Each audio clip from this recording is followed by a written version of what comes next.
Hello and welcome to The Shift, where we'll be talking to individuals and allowing them to delve deeper into their personal experience and tell us what allowed them to create a shift towards loving awareness. In this first episode, I'll be talking to my brother, Luke. Really excited for you to meet him and hear more about his story. So without further ado, here we go. Hello and welcome everyone. I am sitting here with my biological brother Luke and really excited to have this conversation today and delve a little deeper into his life experiences and where he has felt a shift within that. How you doing, man? Fantastic. It's really nice to be here with you. And same as me, thank you. Yeah, man. Yeah. And so what comes up for you when I ask about the moments in your life where you have noticed a shift towards awareness? Maybe it was one moment or multiple moments, but what comes up for you when I ask that question?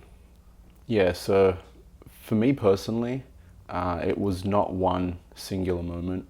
I think it was many over some time, and I'll explain exactly what that was. So I think it was for me just going about my day and stuck in the subconscious, working, doing whatever.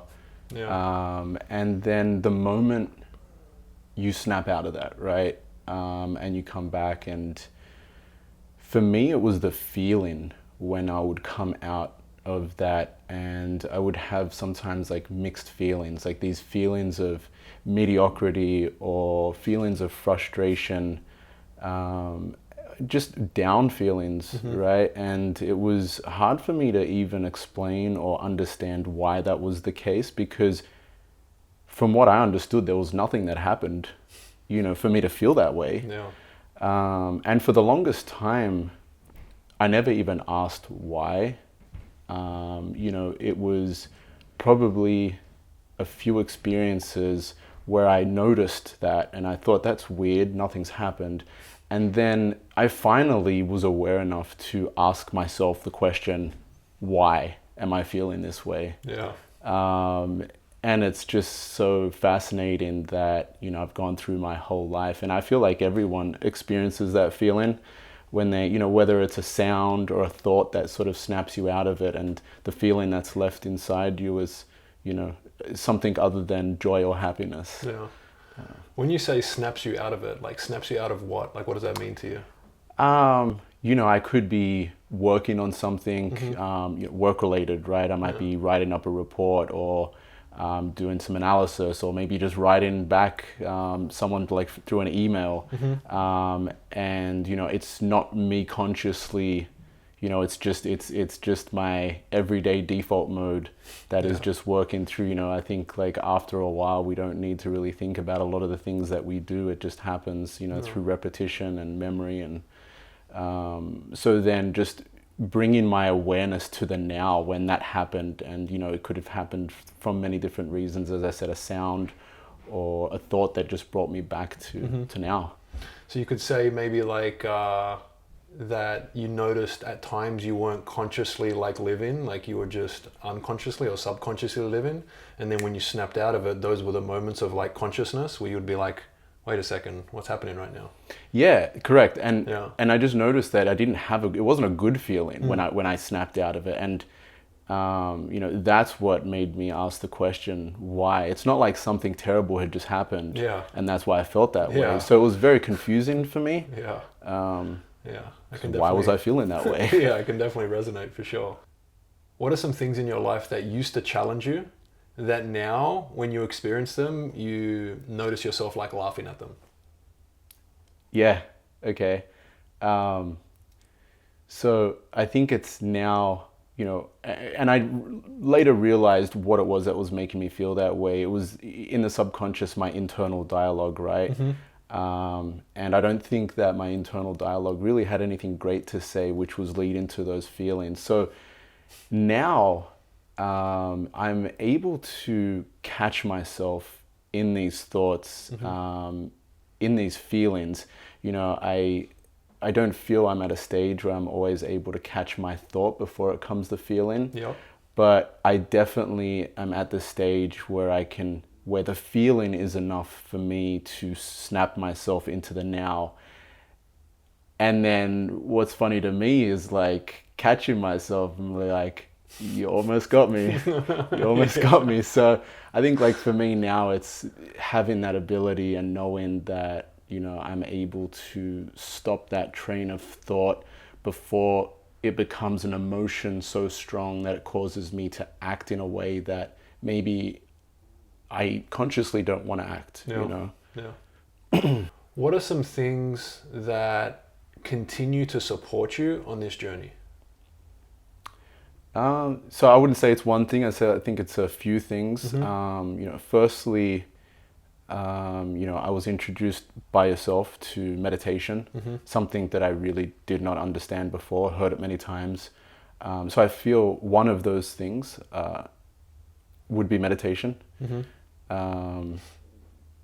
And some theory behind meditation as well. Having used the Waking Up app for, almost half a year now, it does have a really good, it does have a lot of good content around theory.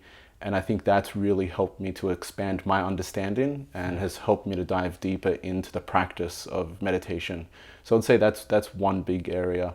Another one is just conversations with people such as yourself. I think we've been speaking regularly over the last 5-6 months, at least once a week, about my experiences that week, and really helping myself to understand my thoughts and my feelings and my experiences. So it really helps to have someone as well to be able to speak about these things. And I think another is additional material, podcasts, books that support this topic. So I would say a combination of those three. Awesome. Yeah, I've also found all three of those things very helpful within my life experience, and it's cool to hear that you have a similar outlook. If you had to give one book to every human being on this planet, what book would you give them? That's a funny question for me, just because you know me well enough, and it's interesting that one of the stories I used to tell myself a lot was I'm not a reader. I don't read. So as a result of that, you can imagine I just didn't read, right? Because I told myself enough that I don't read. Yeah. So it's been very interesting and a great explorative exercise for me. I have started reading, and I'm really, really enjoying The Power of Now by Eckhart Tolle. Yeah. I believe that was a suggestion from yourself. Yeah, it's a great book.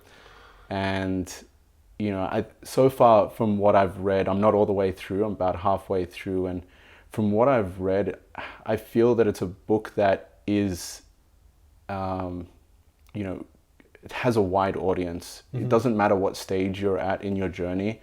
It's a book of an awakening, but also everything that comes with that, and really breaking down to a really good understanding. I think what I like about it most for myself is the format of it. It's very easy to read. It's a question-answer format. Yeah. A lot of these questions I've had for myself, so it's really nice to be able to get these answers and really sort through it myself. So I think that's really offered me some great support and understanding throughout my journey. Awesome, man. And last question, and this is for you guys. What is something that has shifted within your life that you would like to share with everyone watching, that you feel could in some way create a space for them to experience the shift also? Okay. So I think from what I've found, no matter the challenge, no matter the experience or the feeling that you have, or maybe the obstacle that you need to overcome, the answer is always within, right? I feel like very rarely do we use that as a guide or even look there. We look for external things. There could be material things. There could be anything, right? Any distraction, I guess, right? But for me, the true answer is within. And as I said, whatever it is that you're going through. Well, thank you, man. Thank you so much for creating this space with me, and thank you so much for sharing your life experience with everyone. And I love you very deeply. Thank you. I love you very much as well, and I just want to say thank you for this opportunity, and it's been a pleasure. Thank you. Thanks, man. Thanks. Infinite love to you all. Thank you for tuning in.